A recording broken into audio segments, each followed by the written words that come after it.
قرآن مجید کے اعجاز کے تین پہلو ہیں۔ پہلا پہلو اور زیادہ تر اسی کی طرف توجہ زیادہ ہوئی ہے، وہ ہے قرآن کی فصاحت، بلاغت، ادبیت، اس کی چاشنی۔ ظاہر بات ہے کہ اس کا شعور اور ادراک صرف عربوں کو ہو سکتا ہے، بلکہ میرے خیال میں ناراض نہ ہو اہل عرب تو آج کے عربوں کو بھی نہیں ہو سکتا۔ یہ اسی دور کے عرب، ان کی اپنی جو اس وقت کی زبان تھی، اس زبان میں فصحاء، بلغاء، شعراء، خطباء، ان کو اتنا ذوم تھا کہ وہ باقی پوری دنیا کو کہتے تھے یہ گونگے ہیں، بولنا ہمیں آتا ہے، خطیب ہم ہیں، شاعر ہم ہیں، خطبہ ہم دے سکتے ہیں، شعر ہم کہہ سکتے ہیں، باقی سب تو عجمی ہیں، گونگے ہیں، ان کے اندر نہ فصاحت ہے، نہ بلاغت ہے، نہ ان کے کلام میں چاشنی ہے، نہ اس کے اندر کوئی شکوہ ہے۔ یہ دعویٰ جنہیں تھا، جب ان کے منہ بند ہو گئے قرآن کو سننے کے بعد کہ اس کلام کا کوئی مقابلہ ممکن نہیں ہے، جو ان کے سبع معلقہ کے شعراء میں سے آخری شاعر وہ ایمان لے آئے، اس کے بعد جب ان سے کہا گیا کہ اب آپ شعر نہیں کہتے، حضرت عمر نے ایک مرتبہ ان سے سوال کیا کیا بات ہے، اب آپ نے شعر کہنے چھوڑ دیے؟ تو ان کا جواب یہ تھا اب بعد القرآن، کیا آپ قرآن کے بعد بھی اس کا امکان ہے کہ کوئی شخص اپنی فصاحت اور بلاغت کا کوئی اظہار کرنا چاہے؟ یہ تو فصاحت اور بلاغت کی ایک معراج ہے کہ جس تک کہ اب کسی انسان کی رسائی ممکن نہیں۔ تو فصاحت اور بلاغت جو ہے قرآن کی اور اس کی ادبیت، در حقیقت اس کا ادراک تو ہو سکتا ہے صرف اہل زبان کو۔ ہم لوگ جو ترجموں سے پڑھتے ہیں، چاہے کتنی ہی گرامر پڑھ لیں، کتنی صرف و نحو پڑھ لیں، واقعہ یہ ہے کہ وہ جو ایک ہوتا ہے نفس پر جب انگلی آتی ہے تو جو ایک آپ کو فیل ہوتی ہے، وہ فیل ہم جو عجمی لوگ ہیں جن کی مادری زبان عربی نہیں ہے، وہ قرآن مجید کی فصاحت اور بلاغت کو اس طور سے نہیں سمجھ سکتے جیسے کہ اہل زبان سمجھ سکتے ہیں، اور خاص طور پر جیسے کہ اس زمانے کے اہل زبان نے سمجھا۔ آج چونکہ عربی زبان ویسے تو جو اس کی فصیح لینگویج ہے وہ جوں کی توں اپنی اصل پر قائم ہے، اور وہ اسی قرآن کے طفیل اور قرآن کے صدقے قائم ہے، ورنہ دنیا میں کوئی دوسری زبان نہیں ہے کہ جو 1500 برس تک اتنی پیور رہ جائے، اس میں تبدیلی آتی ہے۔ خود اردو جو ہے 300 برس کی اردو، دکن کی اردو، ذرا اس کو کبھی پڑھیے تو آپ حیران ہوں گے کہ یہ اردو زبان ہے، اور آج کی اردو کوئی اور ہے۔ یہ صرف 200-250 برس کے اندر یہ انقلاب اردو میں ہو چکا ہے۔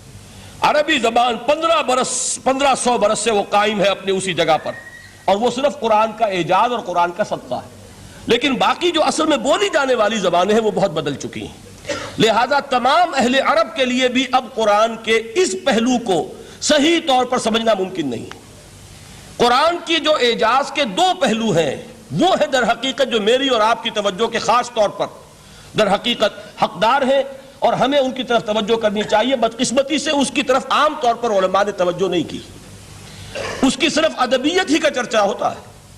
اصل میں قرآن مجید علم انسانی کی معراج، فکر، فلسفہ، حکمت، قرآن کی ابدی حکمت، قرآن کا ابدی فلسفہ، قرآن انسانی مسائل کا جو حل دیتا ہے، قرآن نے سوشل سائنسز میں جس طریقے سے رہنمائی کی ہے، یہ دو پہلو ہیں اس کے اعجاز کے، جس کی کہ آج ہمیں ضرورت ہے کہ ہم اس کا شعور اور ادراک حاصل کریں۔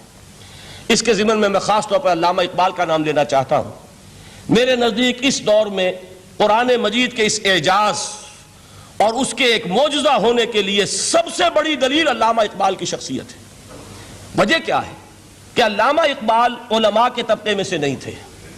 ظاہر بات ہے کہ جن کا پورا جو ہے جن کی زندگی گزرتی ہو قال اللہ و قال الرسول میں، ان کے دلوں میں عظمت قرآن کی، ان کے دلوں میں حضور کی محبت، یہ تو سمجھیے کہ ہونی ہی چاہیے، ان کے شب و روز اسی میں گزرتے ہیں۔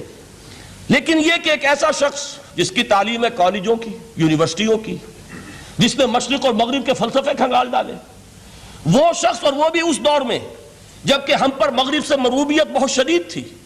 آج تو وہ مروبیت بہت کم ہو چکی ہے۔ آج تو ہمارا عام نوجوان جو ہے وہ آنکھوں میں آنکھیں ڈال کر بات کرتا ہے، اس میں خود اعتمادی ہے۔ ہمارا بھی اپنا ایک معاشی نظام ہے، ہمارا اپنا ایک سیاسی نظام ہے، ہمارا ایک اپنا سماجی نظام ہے، ہماری اپنی سوشل ویلیوز ہیں۔ آج کا نوجوان الحمدللہ احیاء اسلام کی وہ جد و جہد جو ہے وہ مرحلہ در مرحلہ بہرحال آگے بڑھ رہی ہے۔ وقت لگے گا، لیکن یہ کہ اس میں یقیناً ترقی ہوئی ہے۔ اسی کا مظہر یہ ہے کہ خود اعتمادی ہے، وی ہیو کانفیڈنس۔ ہم جانتے ہیں کہ اسلام ایک دین ہے، مکمل دین ہے، اس کے پاس زندگی کے تمام مسائل کا حل ہے، لیکن یہ ہے آج 1985 کی بات۔ علامہ اقبال اس صدی کے آغاز میں گئے ہیں یورپ، جبکہ ہم محکوم تھے انگریز کے۔ ایک حاکم قوم کے ہاں جا کر، اس سے مروبیت کتنی شدید اس وقت تھی، جو جاتا تھا اکثر و بیشتر جو ہے واپس آتا تھا تو کھڑے ہو کر پیشاب کرنا ضروری سمجھتا تھا، اس لیے کہ اس نے وہاں پر لوگوں کو یہی کرتے دیکھا۔ ان کا لباس، ان کی وضاقت، ان کی تہذیب، ان کا تمدن، ہر طرح سے ان کے گن گاتا ہوا، ان کے لیے وہ بہت قصیدے جو ہیں تعریف کے کہتا ہوا آتا تھا۔ لیکن ایک علامہ اقبال کی شخصیت وہ ہے کہ وہ یہ خود کہتے ہیں کہ میں اس آگ میں ڈالا گیا ہوں مثل خلیل، مغربی تہذیب کے اس الاؤ میں مجھے اس طرح ڈالا اللہ نے جیسے کہ حضرت ابراہیم کو آگ میں ڈلوایا۔ میں اس تہذیب کے اس الاؤ کے اندر سے ہو کر آ رہا ہوں، اور میں نے یہ دیکھ لیا ہے کہ یہ تہذیب کھوکھلی ہے، اس کے اندر کوئی پائیداری نہیں ہے، نظر کو خیرہ کرتی ہے تب چمک تہذیب حاضر کی، یہ صناعی مگر جھوٹے نگوں کی ریزہ کاری ہے۔ اور دیار مغرب کے رہنے والوں، خدا کی بستی دکان نہیں ہے، کھڑا جسے تم سمجھ رہے ہو وہ اب زرے کا معیار ہوگا۔ تمہاری تہذیب اپنے خنجر سے آپ ہی خودکشی کرے گی، جو شاخ نازک پہ آشیانہ بنے گا ناپائیدار ہوگا۔ اب آپ اندازہ کیجئے وہ شخص جو بنیادی طور پر فلسفی ہے، فلسفے کا طالب علم ہے، وہ جرمنی اور انگلستان میں جا کر فلسفے کھنگالنے کے بعد اسے اگر تسکین حاصل ہوئی، اس کے جو علم کی پیاس تھی اگر اسے سیری حاصل ہوئی تو صرف قرآن کے ذریعے سے۔ نہ کہیں جہاں میں اما ملی، جو اما ملی تو کہاں ملی میرے جرم خانہ خراب کو تیرے عفو بندہ نواز میں۔ یہ وہ شخص ہے، آخری زندگی میں ان کا کام صرف ایک رہ گیا تھا، قرآن کی تلاوت۔ بڑے بڑے فلسفی ملنے آتے تھے علامہ اقبال سے ملنے، وہ سمجھتے تھے بڑی لائبریری ہوگی، جیسے بڑے وکیل اس کی لائبریری آپ کو معلوم ہے کتنی جلدیں رکھی ہوں گی، خوبصورت جلدیں بنی ہوئی، ایسے ہی کوئی بڑا فلسفی، بڑا پروفیسر، اس کی سٹڈی، اس کی کتابیں بڑی مروب کن ہونی چاہیے۔ لیکن علامہ اقبال کے ہاں سب کتابیں اٹھوا دی تھی انہوں نے، صرف ایک کتاب رہ گئی، اور سید نذیر نیازی کا نام آپ نے سنا ہوگا۔ انہوں نے جب یہ گواہی دی ہے، یہ واقعہ شاید آپ کے علم میں نہ آیا ہو، یہ بہت اہم واقعہ ہے۔ وہ یہ لکھتے ہیں کہ میں نے ایک مرتبہ علامہ سے پوچھا کہ کچھ لوگ اعتراض کرتے ہیں یا یہ خیال ظاہر کرتے ہیں کہ آپ نے اپنا فلسفہ خودی نیٹشے سے لیا ہے، کوئی کہتا فلاں سے لیا ہے، کوئی کہتا فلاں سے لیا ہے، کچھ آپ خود بتا سکیں گے کہ آپ کے فلسفہ خودی کی سورس کیا ہے؟ تو علامہ نے کہا کہ اچھا کل فلاں وقت آ جانا تو میں تمہیں لکھوا دوں گا، ڈکٹیٹ کرا دوں گا۔ تو سید نذیر نیازی کہتے ہیں کہ میں بہت خوش ہوا کہ یہ سعادت میرے حصے میں آ رہی ہے کہ علامہ اقبال خود مجھے تحریر کرائیں گے کہ میرے فلسفے کی سورس کیا ہے، میں نے کہاں سے اخذ کیا ہے۔ دوسرے روز وہ گئے، حاضر ہوئے، بڑے ہی ارمانوں کے ساتھ پینسل اور کاپی لے کر بیٹھے۔ علامہ نے فرمایا ذرا قرآن مجید نکال لاؤ۔ وہ قرآن مجید لائے، حیران ہوئے، یہ فلسفے کا سورس مجھے ڈکٹیٹ کرانے چلے تھے، یہ قرآن مجید کہہ رہے۔ کہا کہ ذرا سورۃ الحشر اس کا آخری رکوع، وَلَا تَكُونُوا كَالَّذِينَ نَسُوا اللَّهَ فَأَنسَاهُمْ أَنفُسَهُمْ أُولَٰئِكَ هُمُ الْفَاسِقُونَ۔ اے لوگوں، ان لوگوں کے مانند نہ ہو جانا جنہوں نے اللہ کو بھلا دیا تو اللہ نے انہیں اپنی خودی سے غافل کر دیا، اپنے آپ سے بیگانہ بنا دیا، یہی ہیں لوگ جو فاسق ہیں۔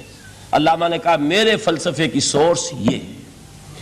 یہ میں آپ کو بتانا چاہتا ہوں، اس معنی میں میں کہتا ہوں کہ اس دور میں علامہ اقبال کی شخصیت کو میں اعجاز قرآن کا سب سے بڑا مظہر سمجھتا ہوں۔ ایک شخص 20ویں صدی کا، 20ویں صدی عیسوی کی شخصیت، اور پھر یہ کہ وہ کہیں مسجد اور کسی مدرسے کے ماحول میں پلا بڑھا نہیں ہے، بلکہ اسکولوں اور کالجوں میں اور یونیورسٹیوں میں، اور صرف ہندوستان میں نہیں، انگلستان اور جرمنی کی یونیورسٹیوں میں رہا، جس نے اپنا لوہا منوایا ہے۔ وہ شخص اگر یہ کہتا ہے کہ میرے لیے فکر کی بنیاد، میرے فلسفے کی سورس، میری تمام سوچ کی رہنمائی جو ہے وہ اس کتاب نے کی ہے، تو معلوم ہوا کہ واقعتاً یہ قرآن مجید آج بھی معجزہ ہے۔ یہ بات تو ہوئی فلسفے اور فکر کے اعتبار سے،